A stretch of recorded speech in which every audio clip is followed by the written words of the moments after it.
For generations, the worst among us have contrived to tear our political and social fabric apart to benefit the few over the many. Their mission and intent have been diabolically simple: divide and conquer, and they have been wildly successful. Hi, I'm Michael James Ott, veteran, retired engineer and businessman, and now ambassador and facilitator for the solution to this madness: citizen statesmanship. The vast majority of people from all corners of the globe are just like you and me, extraordinary, so-called ordinary people. Join us in our quest to recreate the political landscape, eliminating the tribal hostilities and warfare incited for centuries by the label and blame mantra of our traditional leaders. Now is the time to end the atrocities of god-awful leadership, launching a final and lasting divorce from tyranny. All driven by everyday citizens, driven by you and me. It's the Pro and Con Show, brought to you today and every day by Citizen Statesmanship, the cure for what ails us.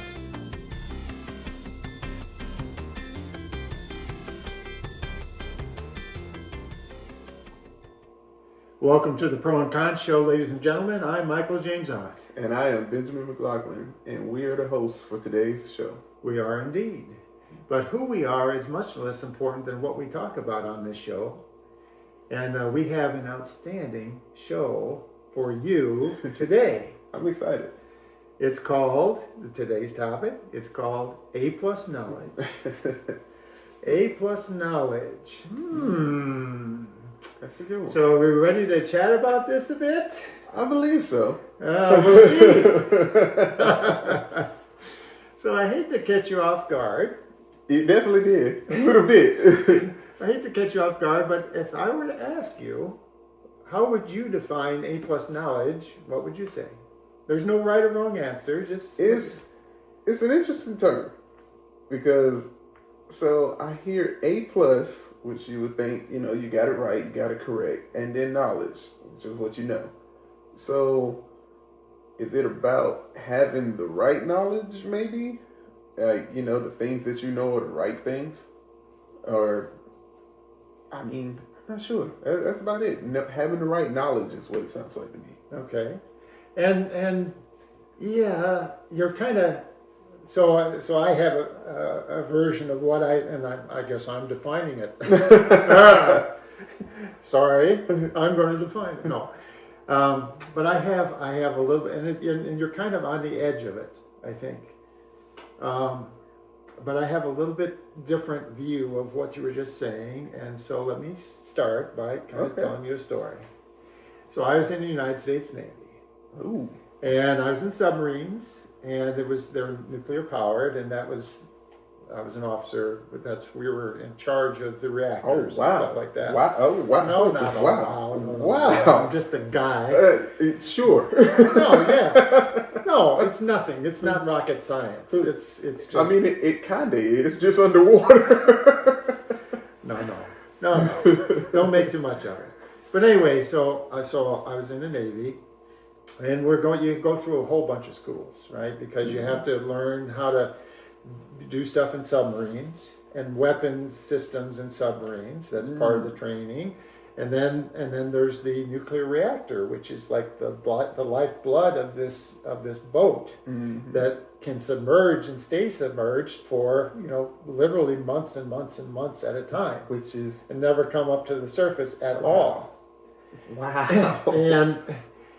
And so this whole thing around, there's a program that they would get people to come in, to do this, to be the managers of the reactors on board. That was kind of your main purpose. Now you had, being an officer, you had to do all the other stuff, sonar systems and weapon systems and which is all still really cool. All stuff.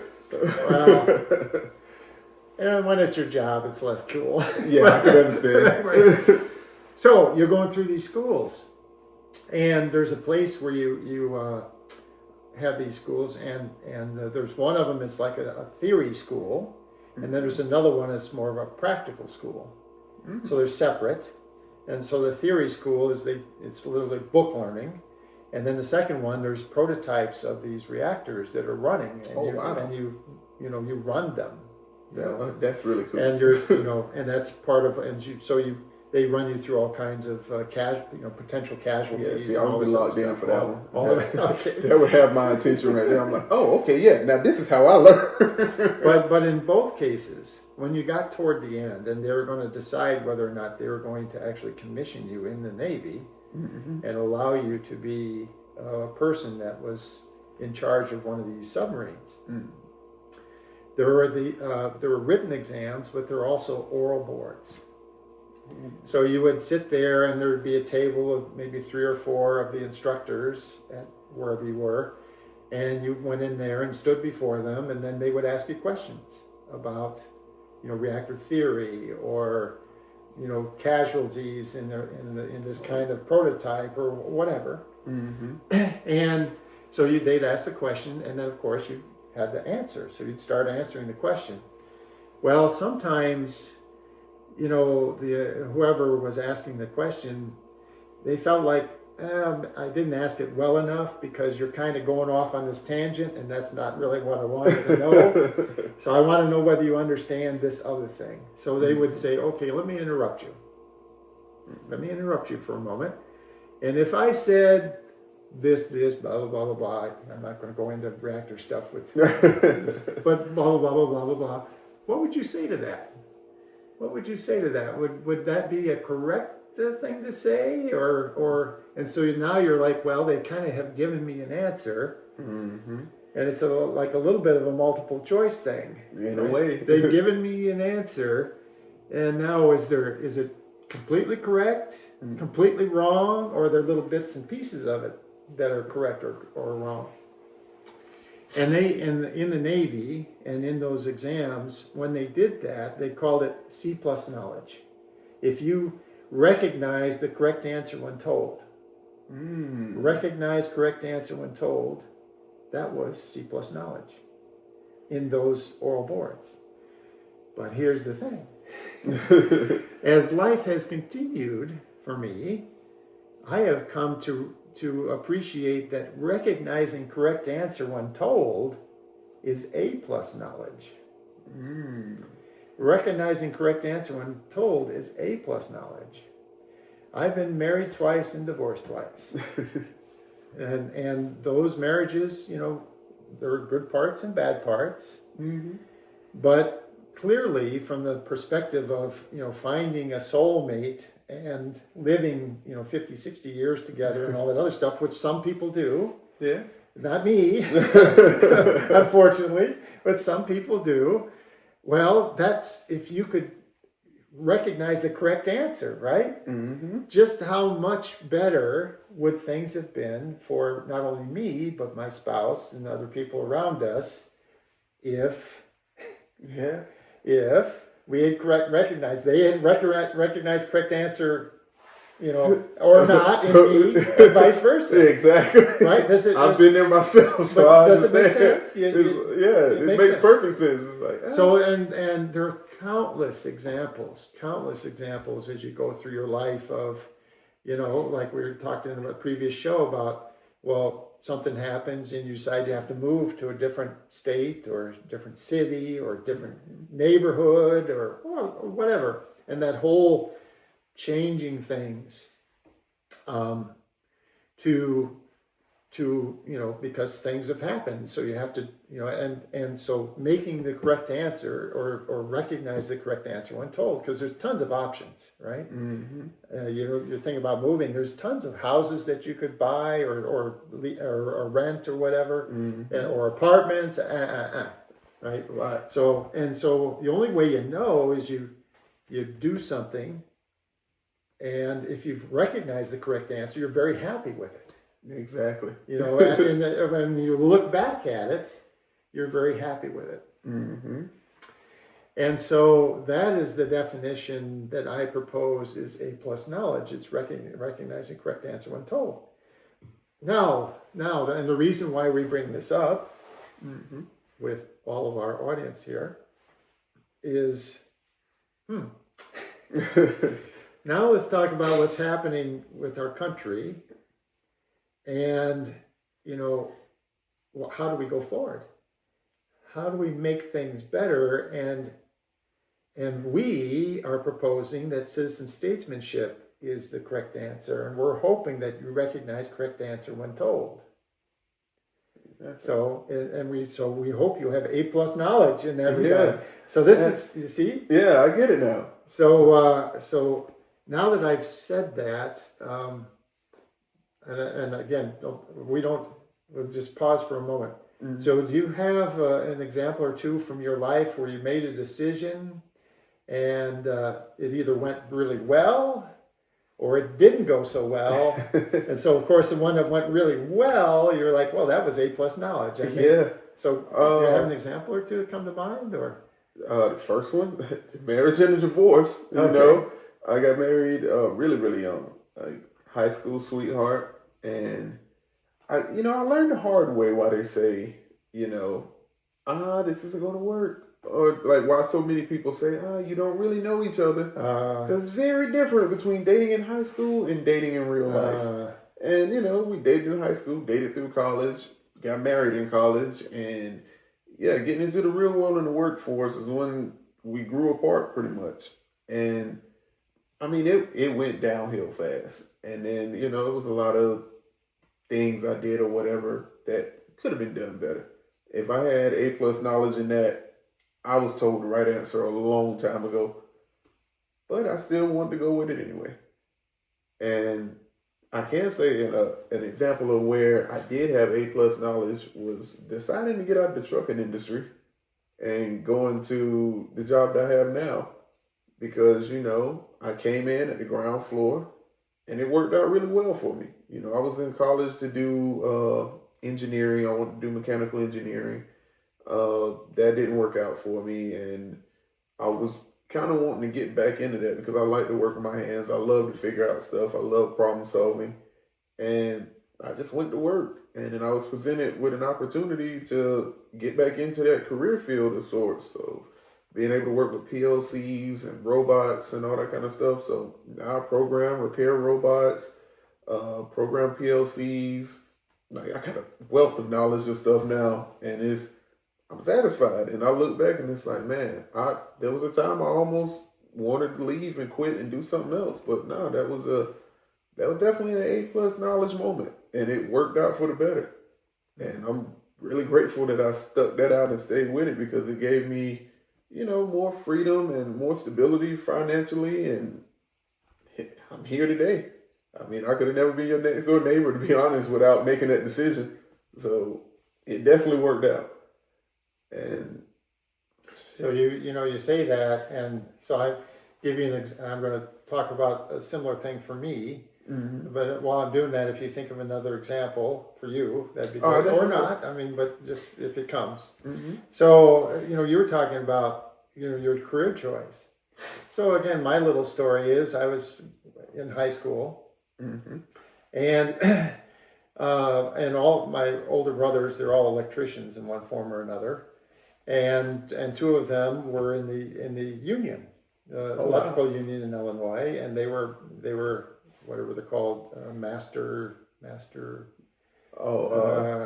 know what you mean. Where they're like, but anyway, they're the the real guys. They're trained and they do the job. I'm having a senior moment.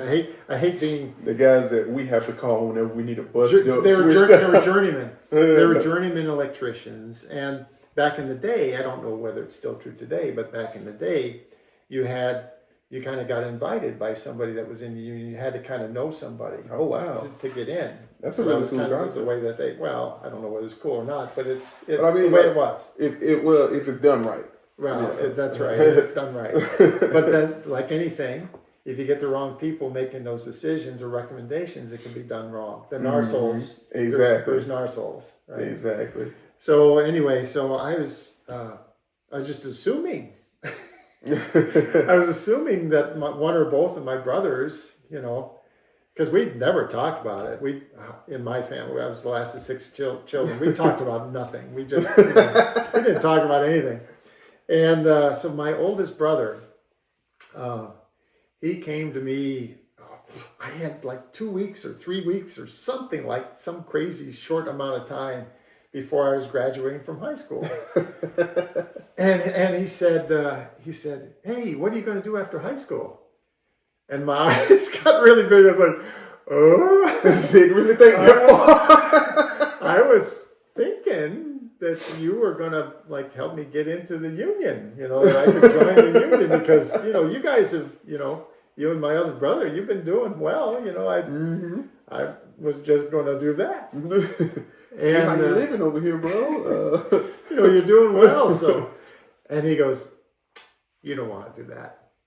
And I'm like, "I don't?" And he's like, "No, because, 40 years from now, I'm going to be all broken and in bad health and everything because I'm going to be working with the tools and all kinds of bad environments and stuff. I'm going to be a broken man." Oh man! And he said, "You're smart. You should go to college." And so I grew up in another show. We talked about how small the town I lived in, but no one. I mean, this was not a thought that anybody had. I mean, this is not where I live. This is not a thought that anybody had. And so he was like, "Yeah, you should go to school." And so he talked to me a little bit about it, and I thought, well, I guess I think this was on the weekend. So the following Monday, I went and I saw a counselor at high school. Anyway, but just to finish the thing, so he tells me this, and we didn't know anybody. We didn't know anybody. We had a large family, including a bunch of family that lives in the Chicago area. Nobody had ever been to school before. Oh man! None of us. And we asked all the neighbors. There's like 200 or 300 people living in our little community and stuff. Because it's like a party line. Like everyone knows everyone. It's like, "Do you know anybody?" Because you've never mentioned anybody. No. And Wow. so I went to the high school, and the guy's like, "Well, you can do it, but you're going to have to pass these tests and stuff. And so the ACT and the SAT and all this other stuff, so you'll have to take those.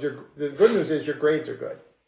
Mm-hmm. And I applied to the University of Illinois because that was the only school I could possibly even envision being able to afford. It was a public school, and the tuition and fees and room and board was like back then it was like $5,000 a year. And I thought, somehow for all of it, somehow I managed. I might be, because I got no money too. My parent, Anyway, so I went and I became a chemical engineer because in high school, when I was a freshman and sophomore, there was a chemical engineer that taught us. He had come in from industry. That is really really awesome. And he was awesome, and it was mind-blowing to sit in his classroom and listen to him talk about all this stuff. And it was the big picture things. Mm-hmm. And I'll be honest with you, after that experience with him, I was like, I want to be like him. He's my role model. I want to know why, because you couldn't ask him a question. He knew how everything worked. He knew how everything worked. That is the most refreshing and reassuring thing, is to have somebody that you have confidence in is not telling you to do this to be busy, but they actually know real world applications. And if you ask them a question, they really know this stuff. Like, I didn't mean to cut you off. No, go ahead. But that like, even like when I was being trained for the job role that I have now, that to me was just like, that's what kept me engaged, because it's a lot of information.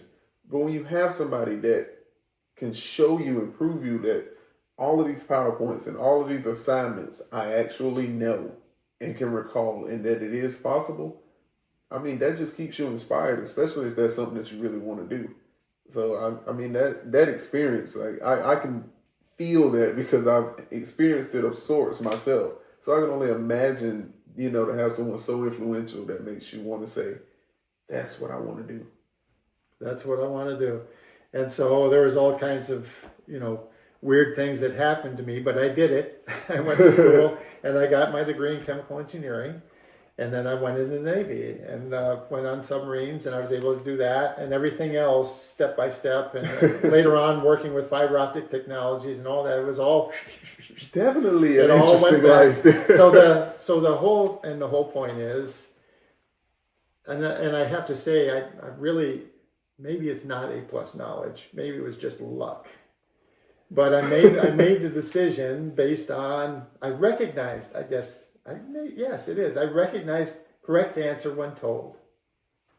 Because although I feel very confident, I would have had a great life as a journeyman electrician. Mm-hmm. I'm pretty confident based on what my brothers eventually did, and stuff like that. Mm-hmm. I think I would have been right there with them. And but you know what? It wouldn't have been so bad. No, it would have been probably quite good. Mm-hmm. But I'm really, really, really happy with how my life, even though I'm married twice and divorced twice, even though those kinds of things have happened, even so, the total amalgam of my life has been really very good. Oh yeah. And I'm very happy with recognizing correct answer when told. I mean, so you definitely lived a life, at least as far as what I've seen, that inspired me. Because I didn't even know, what was the island that you were on? Was it Mallorca? Yeah, Mallorca. I didn't even know that place existed until I saw that card, and I was like, where is this? And I'm on Google, I'm like, wow. That was the coolest thing to me. And then it's like every other time we talk, you'd be like, oh yeah, I'm going here now. Oh yeah, I just got back from there. I'm like, this is so cool. This guy is so awesome. No, I was just, I like to travel, and I've traveled some, but everyone, like we said earlier, I don't know whether it was this show or the previous show, honestly, they all kind of blend together, but we were talking about, it was this show. It's like, well, what are we going to eat?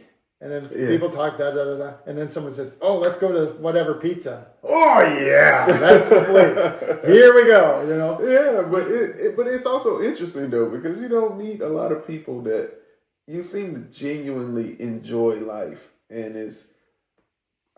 that's so rare. Like, to have a heart to actually care, like to even do this show and to create this platform to put a new way of thinking out, just with the hope that somebody takes it, it becomes a gift to somebody that wants to make the world a better place, and you're devoting your time to doing it when you could just be enjoying your life and literally forgetting all of this.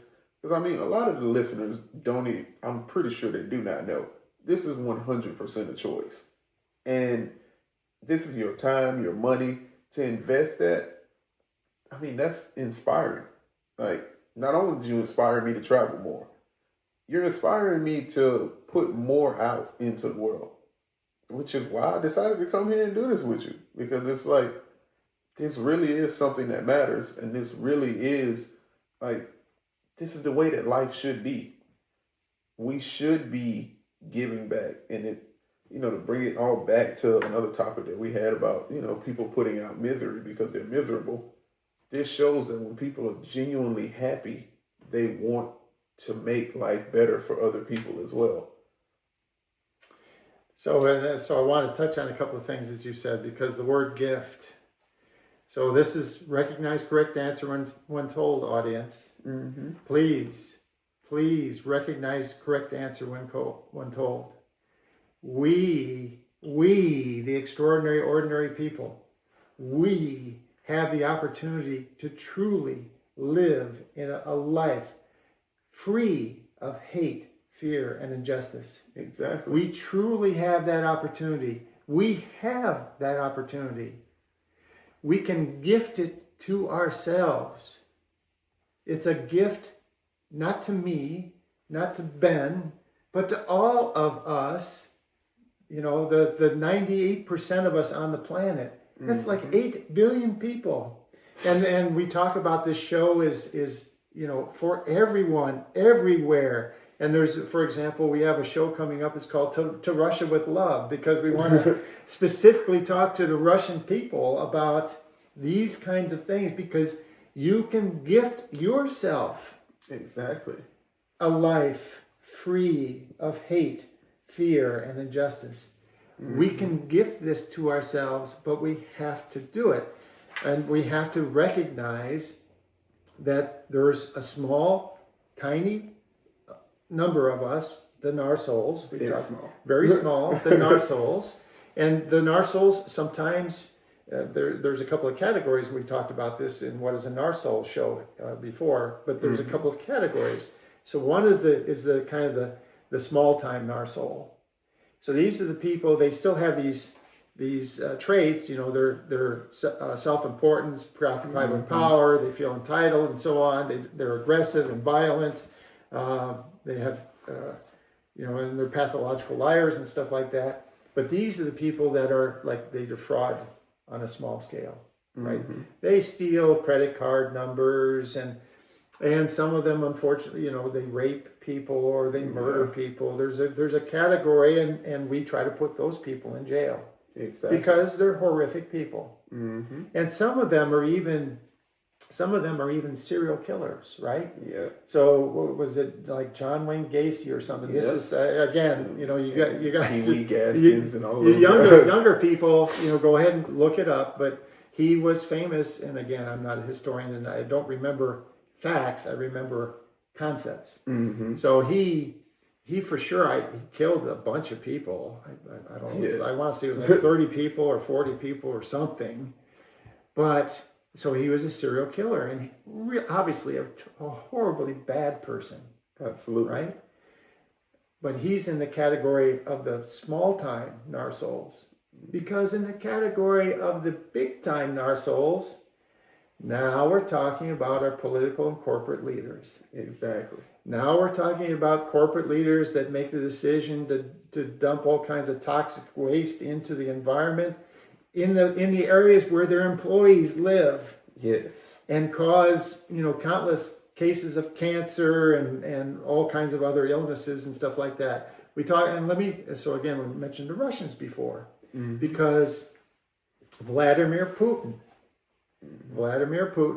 is a poster child for narcissism or narsolism. He's a poster child. That war between supposedly the Russians and the Ukrainians, it's Putin. Putin. That's it. Putin. He's the one. He's the one that is, causing the Russian people to support this to whatever degree they are. We don't know, because their society is locked down. They're not allowed to talk outside. And the real problem is that what information the Russian people get is strictly controlled by Putin. Exactly. And so, they may support something because, if I were to walk up to Ben and say, hey, there's this guy down the street and he's brandishing a gun and he's been shooting 10 people. And, and Ben's like, well, I'm feeling like a little brave. Maybe I'll run over there and try to do something about this. Well, it could be a total lie, right? Exactly. It could be a total lie. And this guy could just have a plastic gun or, but Ben, if he doesn't realize it and he really thinks this guy he might, hit him or shoot him or whatever, exactly. Right? Because you don't know. Because you've been misled. And this is the A+ knowledge that we're talking about. Recognize the correct decision. Recognize the correct answer when told. And the correct answer, folks, in case you haven't got it yet, repeat it. The narsoles are bad. We, ordinary people, are good, if not great. Definitely great. And we that outnumber them 50-1, we need to be leading and governing ourselves. Exactly. That's the correct answer when told. That's the A+ knowledge. That's what we need to be doing. And if I may add, A+ knowledge is way I mean, it is most important. It is imperative that that is understood and gained in this world of AI. Yes. Because discernment is going to be the difference between life and death. And it's scary. It is really scary. Yeah. I mean, you mentioned Putin. He had this kind of control over his people before AI was what it was. I mean, I shudder to think about what could come later with way enhanced propaganda videos. Sure, Like, absolutely. So there's always been propaganda stuff, mm-hmm. but it used to be they have to be kind of clever about how they got it done, right? Film from the right angle, yeah, get the right clips, stitch them together. And actually have players and whatever. But now you can sit at a computer and generate this stuff in seconds. Yes. And snap a picture on your phone and say, hey, make it a snow day. And it literally will code everything in snow. Like, it's scary. And just like all things, and this is why we periodically mention this show is called the Pro and Con Show. Mm-hmm. It's called the Pro and Con Show for a reason. Exactly. Because there are pros and cons to everything. Mm-hmm. So the pro, from my perspective, is we put together these podcasts and we put them out there, and one of the uses, we're using artificial intelligence. Yeah. We're making these nice little thumbnails that people look at and say, cool. oh, maybe I want to watch, I think this image looks interesting to me. Yep. The title looks interesting to me. I like this. I think I will listen to that podcast, or I think I will watch that YouTube video, mm-hmm. right? And we are able to do those thumbnails and make those images in, 20 seconds or a few minutes. I mean, AI's definitely got its uses. I like it. I think it's pretty cool. There's pros and cons to everything. It's scary with misusing things. Exactly. And we're going to talk about that a lot in some upcoming shows. Okay. So, but for now, let's go ahead. I think we're at a place where we can go ahead and wind up this show. All right. What do you think, Ben? You're all right? I'm pretty good. Okay. I just really want people to really think about that, explore that, and think about in your own life, in your A+ knowledge moments, and using your discernment to make better A+ choices. And I mean, I think we'll all benefit from that. Right. That's very well said. So as we wind up the show, we like to point out that we are volunteers, all of us. Mm-hmm. All of us on the channel here. We are ambassadors for a better tomorrow. 100%. That is the goal. That's what we're doing. And that future is going to feature citizen statesmen in our elected offices in government. And again, you'll hear about citizen statesmanship a lot, and how it works and why it's a great thing and how we're going to get that implemented over mm-hmm. time in future shows. But just to make sure, we also want to just tell you, we attest that the fact that you'll never see or hear sponsors or advertising here mm-hmm. on this thing. Now, we can't prevent, Spotify or iHeartRadio or whatever from putting a break in our program mm-hmm. and putting in some advertising. It won't be associated with us, but they will do that. I'm pretty sure come election time, it'll be somebody's ad, right? Well, it could be. But we are not doing that, right? We mm-hmm. guarantee that you'll never see or hear of us taking money from or being influenced by corporations or people of wealth. We don't want your money. We don't want your time. We don't want your adoration. We're just guys right now. It. Just people. But we're people that care about you, and we want you to recognize correct answer when told. Yes. And step by step walk with us to start implementing citizen statesmanship where we, the good people, truly lead each other. Exactly. And we want this because we want you to be completely focused on what's best for you and your closest friends and family. We want you to be wildly self-absorbed in that way. Yes. Okay?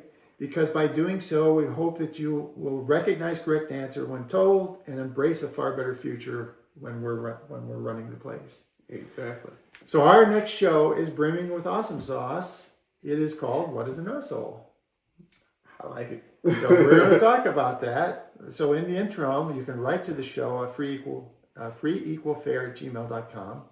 Comments, questions, or whatever. If you have a story, we tell our stories. Oh yeah. Tell us a story, and we'll either might have you on the show. Hey, it's a chance. But tell us a story, and we certainly will share it. Again, that's freeequalfair@gmail.com. So come join us for the next show, won't you?